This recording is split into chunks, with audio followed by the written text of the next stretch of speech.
Hello there, Brick Fanatics. Right, we need to talk about the latest in a long line of LEGO Sith Infiltrators. The recently revealed LEGO 75383 Darth Maul's Sith Infiltrator is an interesting inclusion in the 25th anniversary lineup for LEGO Star Wars.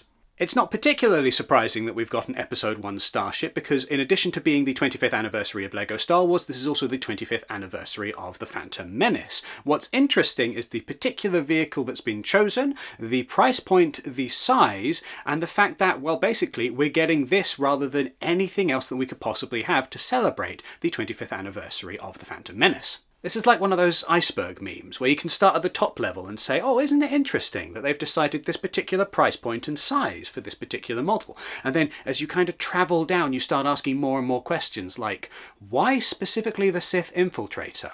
Why do we keep coming back to this vehicle over and over again? Why is this a relevant part of any discussion of the Phantom Menace? Why is this an element of Star Wars LEGO in general? And why are we not getting more minifigures beyond the same few characters showing up over and over again as we celebrate Episode 1. Leave all of that aside for 1 second. Top layer of the iceberg. What an interesting price and what an interesting size for this particular LEGO set. There's been the complaint for a while now that LEGO Star Wars is just getting more and more expensive and pricing out a lot of people who would otherwise love to pick up some of these sets. And so the fact that this particular one comes in at just £60 or $70 retail price means that it's going to be a lot more accessible than, say, the Ghost from last year. It's also a lot more affordable than several of the other Sith Infiltrators that we've had in the past. For example, 75096 Sith Infiltrator from 2015, which retailed at £85 or $90 or 99 euros. And if you took these two sets and put them side by side, certainly from pictures alone, it would be difficult to really tell the difference between the two. So the fact that this set is a little bit cheaper, therefore it's just a lot more accessible for anybody who wants to pick it up, and you don't seem at first glance to be losing a lot in that transition from a slightly higher price point. I mean, you don't get Watto, but were a lot of people calling out for Watto as a minifigure in 2024? Was that on someone's list? Like, I'm sure somebody desperately wants another Watto, but that's not top of my list. If you look at the piece count between these two sets, the 2015 model and the 2024 model, they're fairly close, which is quite impressive given the lower price point. This new set has 640 pieces in the box, compared to the 2015 one, which had 662 pieces. Now that's pretty good. And yet the new model is a little bit smaller than the older one. And there's something to be said here for the LEGO Group using smaller elements, because generally speaking, if you look at any LEGO set, you will see that the larger the elements in the box, the more expensive the set will be, whether or not there are a lot of elements in the box. Take, for example, the recent X-Men 97 Quinjet, which has a lot of big pieces and quite an overblown price tag as a result. Some people like to use the price per piece element for judging the relative value and the relative good deal of a LEGO set, where if you look at the number of elements in a box and compare that to the price, you can work out, relatively speaking, how well it stacks up against other sets in terms of affordability. And that's difficult to use as a metric because bigger elements cost more. So there might be fewer elements in a box, but they're bigger pieces of plastic, and that generally pushes the price up. Whereas you might have loads and loads of elements in a box, but if they're only 1x1 studs, it's understandable that they're going to be cheaper because they don't take up as much space. Other people then will use the metric of weight and see how much a LEGO set weighs, and is this set around the same price as other sets of the same weight. And that's potentially a more difficult metric to figure out, because for one thing, the LEGO Group doesn't necessarily always tell you what the weight of a LEGO set is, but of course all of this information is available from third parties.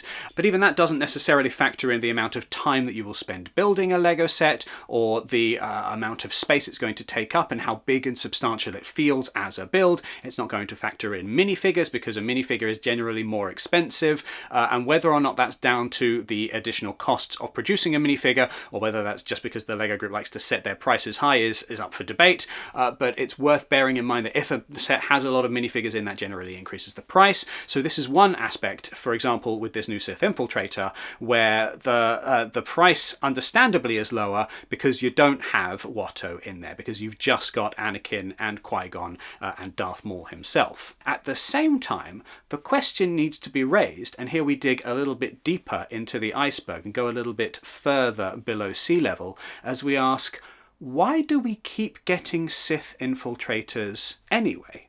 When I first looked at this set, and this does tell you a lot about my personal nostalgia bias, but when I first looked at this set, I thought to myself, well, that set looks almost exactly identical to the original Sith Infiltrator from 1999. And then I looked at pictures of the two of those next to each other and was like, oh, no, I just really didn't remember what that old set actually looked like. But perhaps this particular starship has evolved in LEGO form so gradually that I hadn't necessarily noticed the change, because we keep getting Sith Infiltrators every few years. We had one in 1999, we had one in 2007, we had one in 2011, we had one in 2015, and I'm not even counting the miniature ones or the little microfighter ones or the kind of small tiny polybags that come with a magazine ones. But just in terms of like the larger, relatively minifigure scale sets, we've had quite a few of these just every so often. And you do have to wonder, like, is somebody trolling the LEGO Group's market research people? Have they got their product testers together and their market research people, and they're asking, what do you want from LEGO Star Wars? And they're all snickering to each other and they're saying,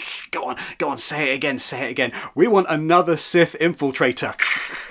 And the LEGO Group goes, oh, well, I see that this is still popular. And so they make yet another version of this particular ship. Broadly speaking, and ignoring The Mandalorian, we tend to get a Sith Infiltrator pretty much every time we get a Naboo starfighter, which is interesting because the N1 starfighter is fairly prominent in Episode 1. It's basically the X-Wing of the film, whereas the Sith Infiltrator is there for a grand total of maybe 3 seconds of screen time. Maybe 5 seconds if you're being generous. Like, it's almost not in the film at all, and yet it seems to keep showing up in LEGO form. At this point, this is basically a LEGO Star Wars ship rather than a Star Wars ship for a wider audience. This is more of a LEGO starship than it is Star Wars in general. And in fairness, there's nothing hugely wrong with that. I mean, at this point, with 25 years of history, LEGO Star Wars is kind of its own fandom into itself,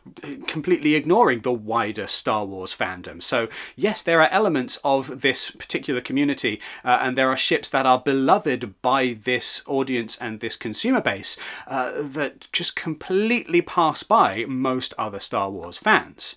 This has got to be a sales thing. The LEGO Group has got to have established that whenever we put out a Sith Infiltrator, it sells fairly well, and so they just kind of keep doing them every 5 to 10 years. But do you know what we've never had in LEGO form?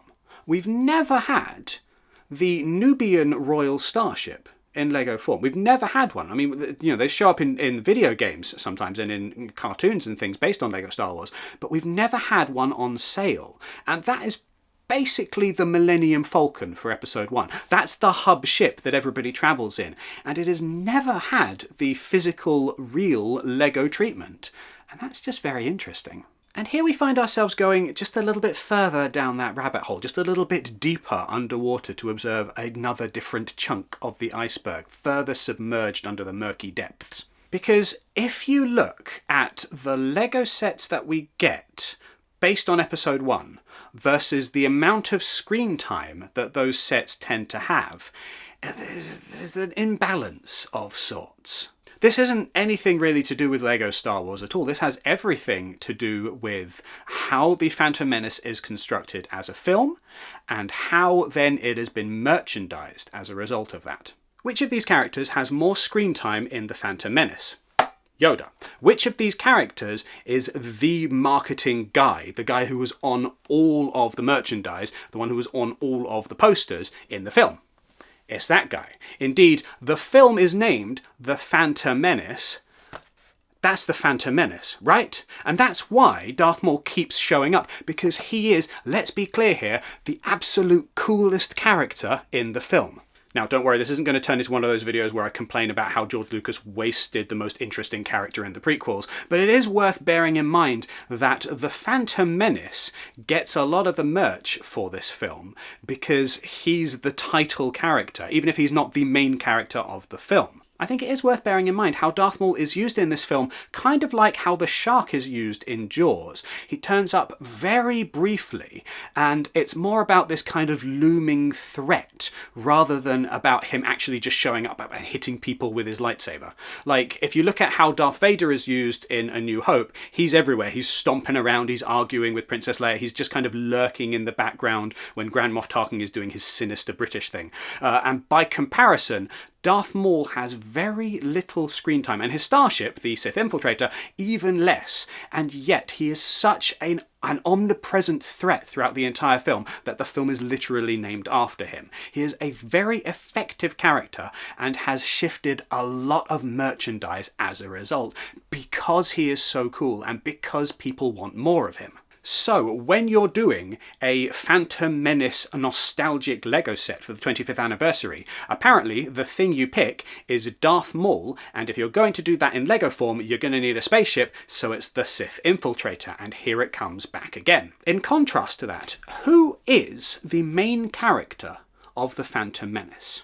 It's not Anakin Skywalker, he doesn't show up until the halfway point. It's not Obi-Wan Kenobi, he's missing for a large chunk of Tatooine. It's not Qui-Gon Jinn because oh, he is the chosen one, etc., etc. Who is the main character of this film? It's Queen Amidala / Padme.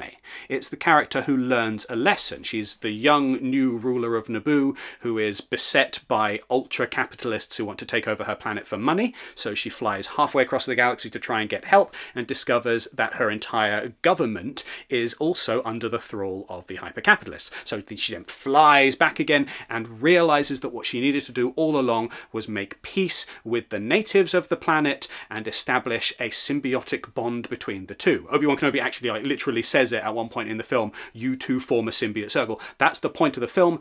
Amidala is the character who learns that lesson. But like the Phantom Menace, she is shrouded in secrecy for a large part of the plot. So you don't actually know that Padme is the queen until almost at the end of the story. And all of this is, fun from a kind of a plot perspective, but from a character perspective, it does make it more difficult for people to latch onto the queen as being an interesting character that people would want more of.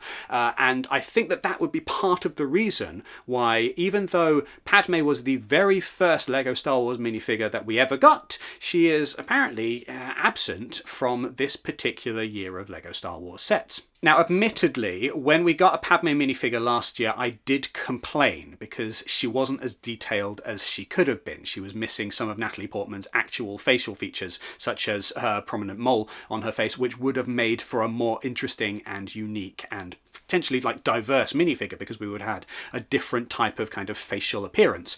And perhaps then this is my own fault for just complaining when we did get a Padme minifigure, and now I'm complaining because we don't have a Queen Amidala minifigure, etc., etc.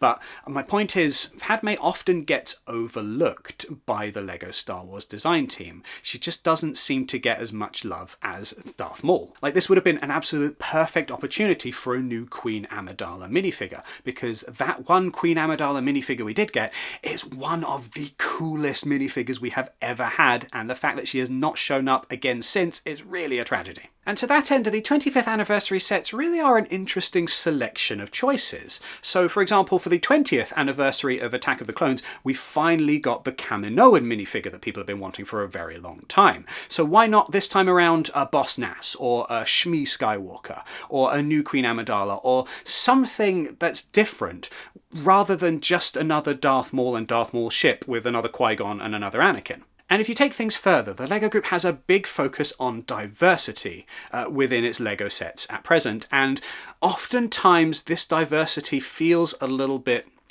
lip service-y when it comes to Star Wars. You'll get a female stormtrooper or what have you, but they don't then do the female characters that appear that have names and personalities and characters in minifigure form quite as often. Of all of the LEGO Star Wars minifigures that we've had so far in 2024, to my knowledge, the only female one is Nash Durango. Do you know who Nash Durango is? If you are over the age of 5, you possibly won't. She is a character from Young Jedi Adventures. That is the only female minifigure that we have had this far into the year. Now, I'm not saying it's necessarily a bad thing that we're getting Darth Maul yet again, because Darth Maul is a brilliant character. That's kind of the point. But we're getting Darth Maul in place of another Padme, or a Shmi, or a Handmaiden, for example. Where's our Keira Knightley minifigure? There are other options within this film, which is arguably the first Star Wars film to feature a female protagonist. And yet that female protagonist does tend to be missing more often than not from LEGO sets based on the film. And this, in case you were wondering, is how a LEGO fan's brain works over time. You start with that top level of, oh, is that set affordable? Can I justify buying it, etc., etc. And you kind of trickle down as you look at the history of everything, and you end up getting deeper and deeper and further into the weeds and further down underneath the iceberg. And you suddenly realize that you're arguing over things that were in no way connected to your original point, but somehow are just everything, like how these different themes echo all the way down and then all the way back up through the iceberg. And maybe you're thinking a bit too hard about something that is ultimately a toy for children. And with all of that said, and having gone so far away from the actual point of this discussion to start with, it does also need to be mentioned that the new Sith Infiltrator is pretty darn cool. Like, the choices for the 25th anniversary have been a bit weird so far, but they've all been kind of fun in their own way. And this new one definitely feels like the kind of set that, it would be hard to miss out on, especially if it was at a good price on a sale at some point. I don't know if I could necessarily... I mean, we've all got a Sith Infiltrator, but can you ever have too many Sith Infiltrators? With all of that said, let us know your thoughts on the new Sith Infiltrator down in the comments. Are you going to be picking it up? Is it too similar to something you've already got? Would you have liked to see something a little bit more different from LEGO Star Wars rather than this ship again? Again, let us know your thoughts in the comments. Make sure that if you are making a lego.com purchase in the near future that you use the QR code, which is currently on screen, or the affiliate link, which is in the description. Make sure that you go to brickfanatics.com for all of your LEGO news and reviews, and make sure that you sign up to our newsletter so that you never miss anything LEGO related ever again. Thank you very much for watching. May the Force be with you, and watch out for sneaky phantom menaces wherever they may be hiding.